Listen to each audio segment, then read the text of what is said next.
સમાચાર અહેવાલમાં આપનું સ્વાગત છે। લીમડા ગામે શ્રી કાલભૈરવ દાદાના નૂતન મંદિરનું ખાતમુહૂર્ત સંપન્ન।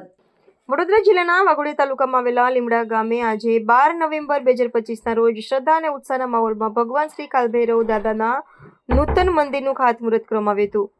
ગામમાં આવેલું પૂર્વજોના સમયનું પ્રાચીન મંદિર અત્યંત જૂનું અને જર્જરિત હાલતમાં હોવાથી તેના પુનઃનિર્માણનો નિર્ણય લેવામાં આવ્યો હતો। આ પવિત્ર કાર્ય માટે ગામના વડીલો અને આગેવાનોએ સાથે મળીને એક સભાનું આયોજન કર્યું હતું।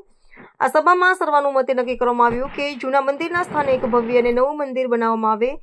આ માટે 34 લાખ રૂપિયાનો અંદાજિત ખર્ચ નક્કી કરવામાં આવ્યો, જે સંપૂર્ણપણે ગામ લોકોના સ્વૈચ્છિક ફાળા દ્વારા એકત્રિત કરવામાં આવ્યો છે, જે ગામજનોની સામૂહિક આસ્થા અને એકતાનું ઉત્તમ ઉદાહરણ છે। આજે સવારે શુભ મુહૂર્તમાં વૈદિક મંત્રોચ્ચાર અને પૂજન વિધિ સાથે મંદિરના નિર્માણ માટે ખાતમુહૂર્ત વિધિ સંપન્ન થઈ હતી।